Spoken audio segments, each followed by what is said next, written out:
Hello there everybody, my name is Owen Williams, this is the Unnamed Review channel thing, and today is my April wrap-up where I rank all 5 books that I read in April 2019. I'm fully aware it's the 10th of May, but I'm currently revising for my exams. I've just finished doing a lot of chemistry revision, so now I'm going to take a break and finally get down to this video.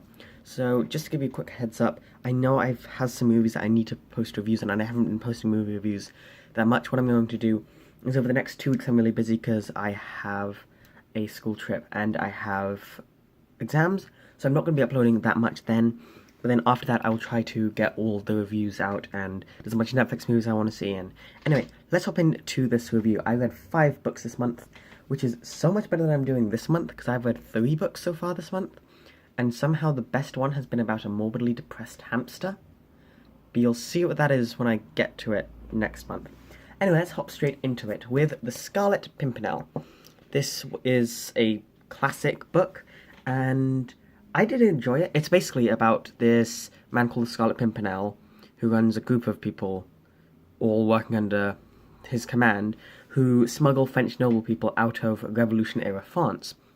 And it's told from the point of view of this really popular woman in England who is kind of falling out of love with her husband and falling in love with the Scarlet Pimpernel even though she's never met him.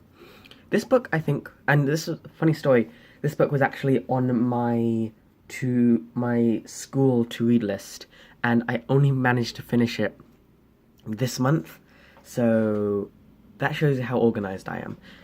So the thing that works really well in this book was the mystery. You don't know who the Scarlet Pimpernel is for the majority of the story, making it a really interesting mystery. You're guessing back and forth who different people are, and it's really fascinating the entire time, and I find that really interesting and really fun to go through. But the reason it's ranked low on the list is because I'm not a big fan of books that have all these super long descriptive things written in, the best way for me to describe it is old-timey words, and I couldn't really understand some of the things. I was very bored by some of it, so that's why it's this far down on the list. So if you didn't know, I am trying to read 5 books a month, every month, so I can get up to 60 books by the end of the year. So it was the final night of April, and I had only read 4 books, so I pulled out my secret weapon, a comic book. This is my first ever comic book that I have ever read. It's called Deadpool's Bestest Battles.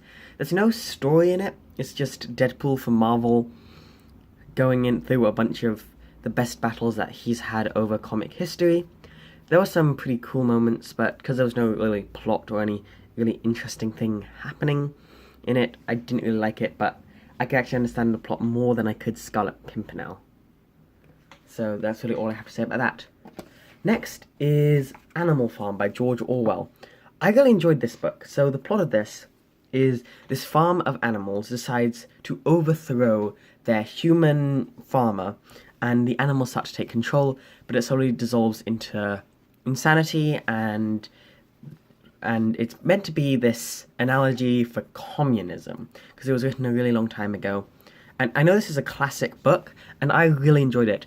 It was actually another book that I had to read for school. I had to choose between The Scarlet Pimpernel and Animal Farm, and I chose Animal Farm, but I didn't finish it till this month. But it was due multiple months beforehand, actually. So I got very lucky there that the only thing I had to write about was things at the beginning of the book. But I find this book really interesting because of the way it develops its characters over time, and the way it almost makes you fall for this trick that these characters have made till the very end. It's super interesting, it keeps you on the edge of your seat, and I really, really, really liked it. Seeing as I only read it about the last 3 pages that I left, because I had read the beginning months ago, and I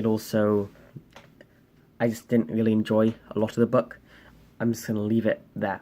So, previously, just a quick update, I used to have the most amount of pages I'd ever read in one day be 250, when I read the half of the book, The Ask and the Answer, in one day.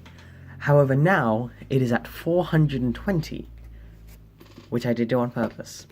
Mostly because of this book, Star Wars Most Wanted. This is a prequel book to the Han Solo A Star Wars Story movie, and I read this all in one day, as well as finishing The Scarlet Pimpernel that day.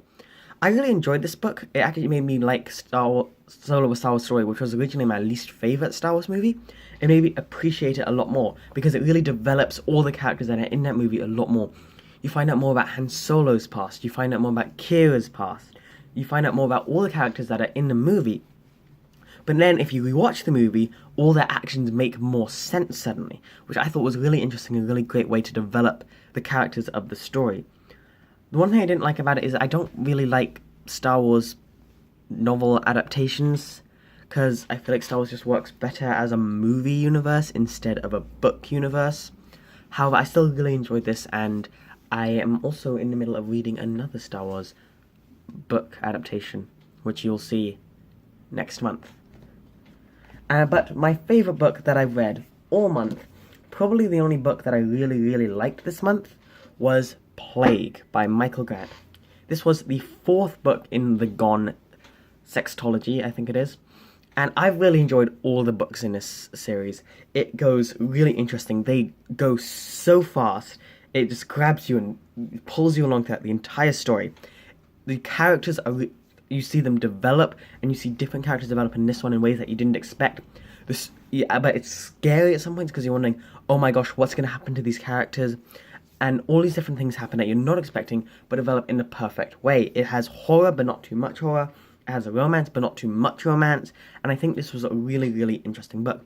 When I finish the Gone sextology, which will probably take a while, because the next book is like 600 pages, and I only read one big book a month, and I'm in the middle of this book that I absolutely hate right now. But that will be done pretty soon, because I'm just going to force myself to finish it.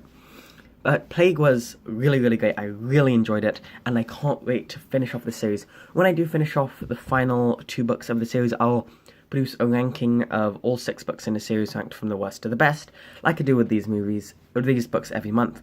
So I'm sorry that this video is late. I hope you all enjoyed it. Put a smile on your face if you did, and have a great day. Goodbye.